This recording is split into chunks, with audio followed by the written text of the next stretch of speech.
Monsieur le Président, le samedi 28 septembre, vous avez publié sur Twitter un message dans lequel vous déclariez, je cite en tout cas votre compte Twitter, « Très heureux de recevoir à l'hôtel de région l'ambassadeur du Qatar en France pour travailler au renforcement de la coopération entre son pays et la région. » Un message qui était d'ailleurs accompagné d'une photo de cette rencontre.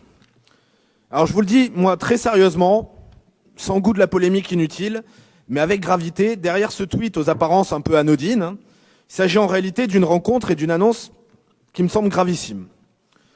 Tout d'abord, il y aurait beaucoup à dire sur la situation des droits de l'homme et des libertés individuelles dans ce pays.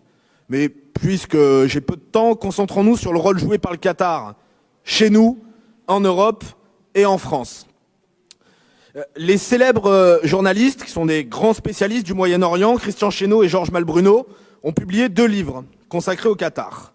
Nos très chers émirs, d'abord, qui dénonçaient la façon dont le Qatar avait acheté une partie de la classe politique française, et cette année, cet ouvrage, Qatar Papers, démontrant clairement l'influence exercée par l'Émirat en Europe et singulièrement dans notre pays à travers l'ONG Qatar Charity, qui a investi pas moins de 30 millions d'euros dans les mosquées en France. Le vrai objectif de Qatar Charity est de renforcer la conscience islamique des communautés musulmanes, enraciner et développer l'islam politique, c'est-à-dire un islam proche des frères musulmans, qui est en quelque sorte l'ADN du Qatar. C'est ce que déclarait Georges Malbruno sur RMC en avril dernier. Vous vous souvenez aussi, sans doute tous mes chers collègues, de l'attaque de la prison de Condé-sur-Sarthe. Une islamiste et son compagnon détenu, lors d'une visite, avaient attaqué les surveillants. Eh bien voici quelques jours, on a appris dans la presse que cette terroriste islamiste avait travaillé pour Qatar Charity. Alors, Monsieur le Président, chers collègues, dans une région touchée de plein fouet par le développement de l'islam radical, qui a vu tant de départs pour le djihad en Irak et en Syrie, dans une région dont de très nombreuses mosquées diffusent l'idéologie des frères musulmans, dans une région, et vous en avez parlé, où le terrorisme a frappé si durement, dans ma ville de Nice, mais aussi bien sûr à Marseille.